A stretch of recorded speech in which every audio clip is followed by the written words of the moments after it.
All right, so every once in a while, I'll get really angry at ChatGPT because I want it to hit the hard issues. And I'm talking the really hard issues, why we haven't solved homelessness, why we're letting the environment go to hell, why we're still letting people with mental health issues roam the streets and capable of attaining certain tools. And today, I got really pissed off at it. I felt like I was in the movie The Matrix, and I was Morpheus telling Neo, "Stop pretending to hit me and hit me." And what was the question? Who's supposed to work for $15 an hour? You know what it smacked me back with? My community guidelines won't let me talk about that. Really, ChatGPT? Your community guidelines won't let you tell me who's supposed to take a $15 minimum wage? And then it came back with this stupid answer. It's not about stupidity, it's about desperation. The $15 job is for anyone society has cornered and stripped of options. It's the true cage, the solitary confinement of our current world. Shiny enough to look better than minimum wage, but the bars are made of debt, rent, and hopelessness. Don't want to work that minimum wage job? Welcome to becoming homeless. Population, you. You either work at Pound Town or Pound Town works you. There's no way out of these jobs. Most jobs are going to hover at that minimum wage, somewhere around $20 an hour. And you ask yourself, well, if I make $20 an hour and my rent is 100 hours of labor per month, minimum, what am I supposed to do? $20 an hour times $100 of hours of labor still is only going to bring you about $1,500 cash. And you're not going to pay rent with that. So who's it really for? And I want to know this from you guys out there. Those people who watch this channel and listen to me while you're doing DoorDash or you're scrubbing a toilet or you're licking pond scum off of a rock at your local river or lake because it's better than starving or eating ramen. All right, let's get into our first talking point. And if you guys can't tell, I am really pissed off today. It's Saturday afternoon. I just got back from shopping at Kroger's. I forgot my wallet, so thank God for Kroger Pay. And as I was walking through the store, I noticed there was the abundance of poor people, like truly seeing, just walking among this, elbow to elbow with people who don't understand how they're going to make it another day. Every car in the parking lot was a piece of crap. Every worker inside looked like they weren't going to make it. The look of despair all over society is beginning to frighten me because it's everywhere you go. There are poor people. I don't know if it's always been like this or you just give the appearance of poor people. Like I saw the salespeople working inside of the Krogers who wouldn't even approach people because they look too poor. If you look at someone and their clothes are all faded, they're wearing an old pair of, what do they call those things? Crocs. And they look down and out. They look either substanced out or drunk or just look like they've been staring into the sun all day. That's your $15 an hour worker. These people are in desperate need of help. And guess what? When I asked it that question, it said one of the talking points it had for me was too rich for help and not poor enough to qualify for any sort of government assistance. And I've been there where you look around and it's like, okay, well, Walmart's going to pay me $9 an hour for a total of $270 a week. And my bills are $3,000 a month. How's this supposed to work? The simple truth is there's no way of making it work. Let's get into talking point number one. They call it better than minimum wage, but let's be real. It's just poverty with a shinier lock. Rent swallows most of your paycheck before you even see it, and the rest evaporates into gas, groceries, and credit cards. And you're left with absolutely nothing, and that's on payday. The truth is, $15 isn't freedom, it's a padded prison cell. The walls are just lined with Target ads telling you to treat yourself. I mean, you have no way out. And the longer I kept harping on who is supposed to take this job, because I wanted to know the specific person in our society that is supposed to take that $15 an hour job. Is it a high school dropout? Is it the single mom with 10 kids and 10 different fathers? Is it a person with mental deficiencies for learning? Who is it? And what it wanted to say in not so many words was it's for everyone, including you. You, just because of your fancy education, MillennialSteam, doesn't mean that you can't take that job. And that's what corporate America wants you to believe. Remember, every job is a good job, and that being employed is still better than collecting any sort of government benefit. No food stamps, no housing, no universal basic income, no Medicaid, no nothing. They expect you to work for nothing and be happy. And if you don't believe that, if you're that idiot in my comments who keeps saying, well, I don't understand how you keep telling us that you're supposed to own nothing and be happy. Look at what you can buy with your $15 an hour paycheck. Doesn't that sound a little like you will own nothing and be happy? Because when you show up at work, you better be smiling. Because I've been told at nearly every job I've ever had throughout my entire life, smiling is part of your uniform. Smiling is part of the dress code. Smiling is in the employee handbook. An employee that shows up at work not smiling is an unhappy worker. Corporations don't want unhappy workers. Walmart came out and flat out said, we will not hire a person who doesn't show up with the cheery disposition every day for the minimum wage. They know what they have to offer. And they know you, Susie Rottencrotch. They know you have all those kids and you'll work in the deli because that's where you have to work.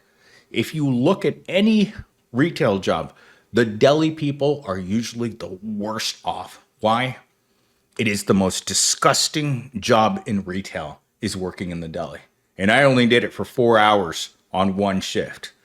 And I can tell you guys, it's a revolving door back there. Every time you go back there, it's either old people or whoever they can talk into it. And a mother will do a lot to provide for her children. And they're counting on that. Talking point number 2. Nobody wakes up saying, man, I can't wait to build my future at a $15 an hour job. You take it because society cornered you, stripped away all options that you may have had, and made better than starving the only option on the table.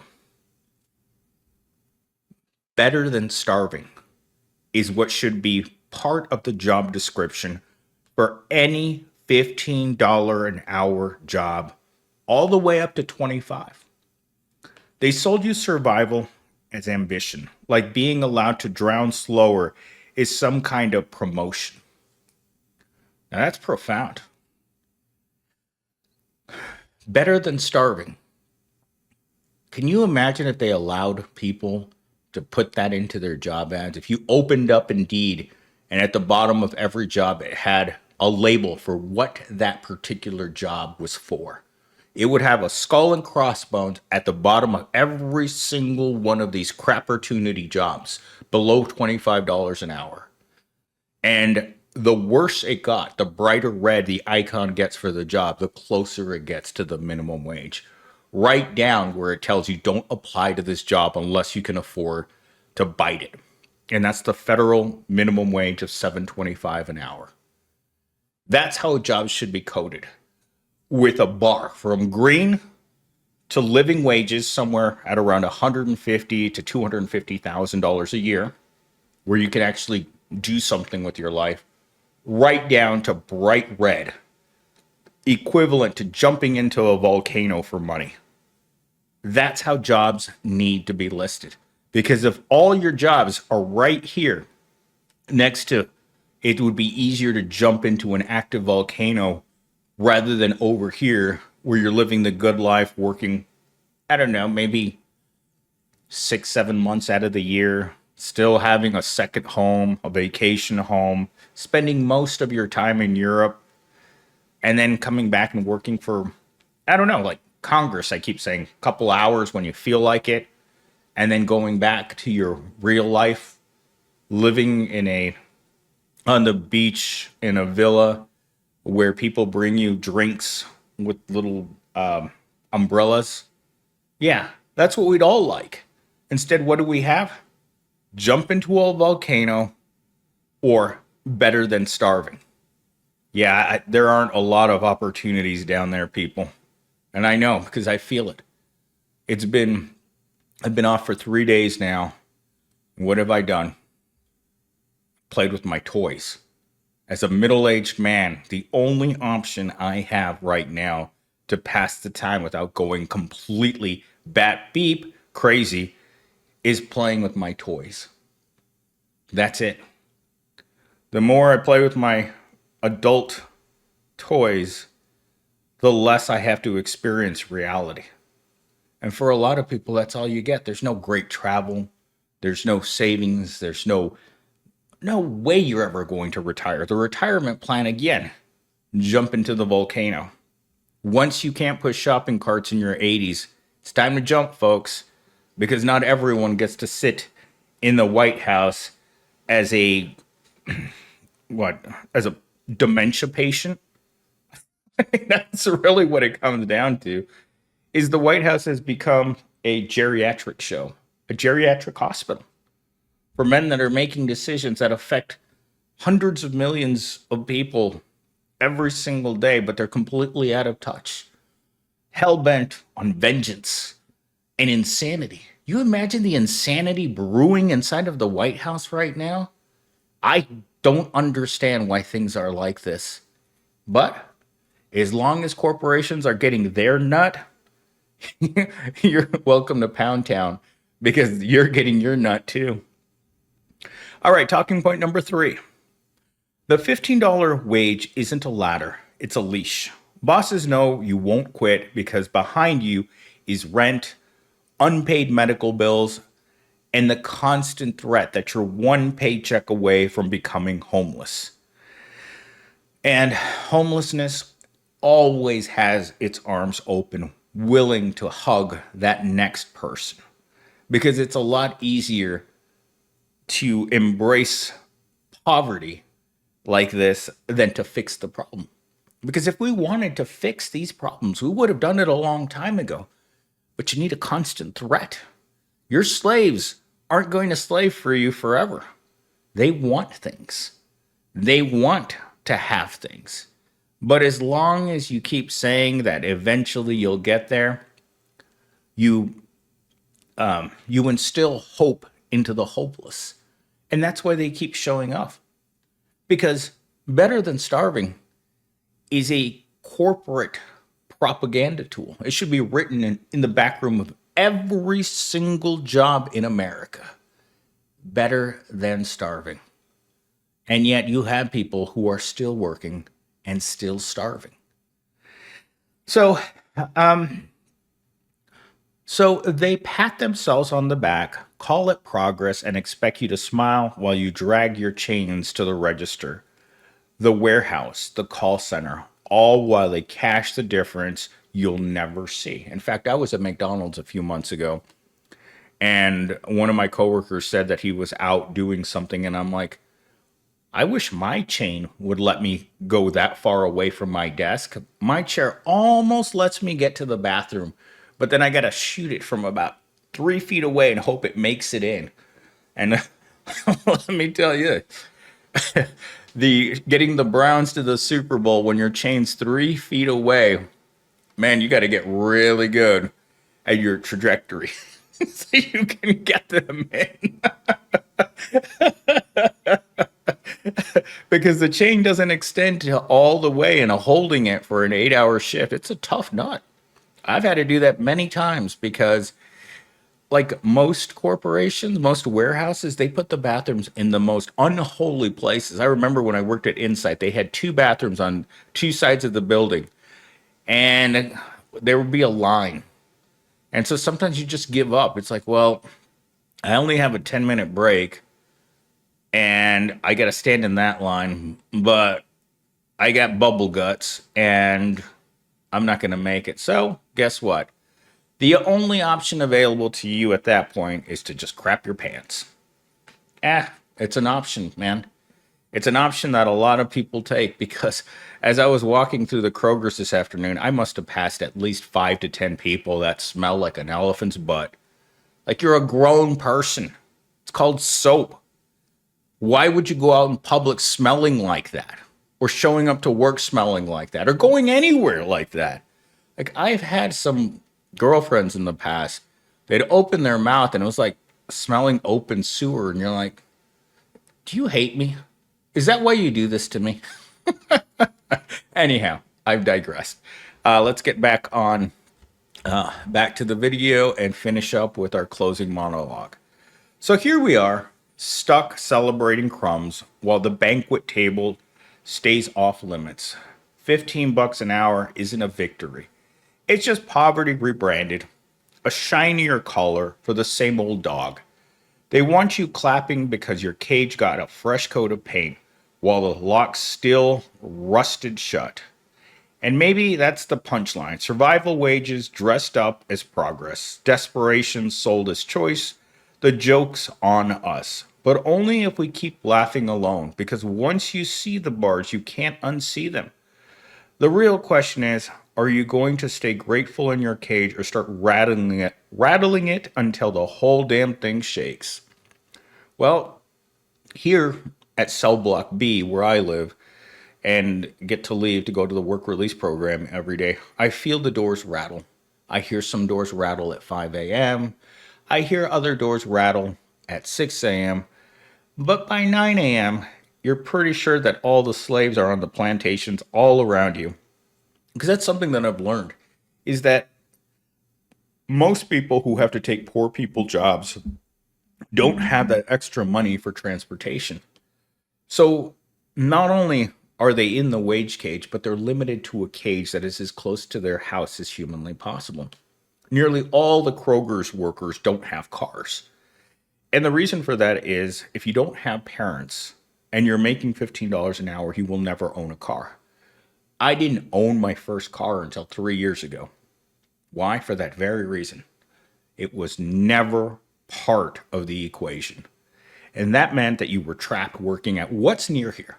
Let me examine, let's say half a mile from my house.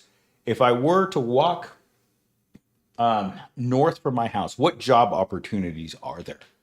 Well, there's a tattoo shop, there's a laundromat, there are 2 closed down restaurants, a smoke shop, a gas station, 4 fast food places, 2 coffee places, and a donut place. Those aren't good jobs, people. It's looking pretty grim for people who have to work close to their house. Because these great companies, they don't put themselves around here. You know, that $50 to $100 an hour job isn't going to be at the corner next to the Jiffy Lube. It's going to be an industrial park. And you know what industrial parks are notorious for? Not having good transportation to them. Because who is going to need it? And that's what I've also noticed about poorer areas of our society is that when I had to ride the bus every day, heaven forbid you had to go somewhere on the weekend in Mesa because a lot of routes didn't travel there. So your only option at that point is to take an Uber or a Lyft. And now you could end up spending everything you make that day on just transportation. This happened to me a few times when I was working for Labor Nation doing small contract jobs in tech, like setting up machines or doing migrations or swapping out a hard drive. just small little jobs like that, setting up printers at the corporate office for Target on one of them.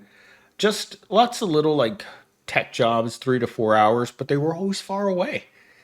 And unfortunately, when they called you, when you sign up for Labor Nation, they usually call you that morning that hey, we got a job here. Can you be there in an hour? You're not going to get anywhere that you need to be in an hour on a city bus. So it was always an Uber, and what you brought home made the job not worth it. And in my opinion, all jobs that are available to the proletariat right now have no value.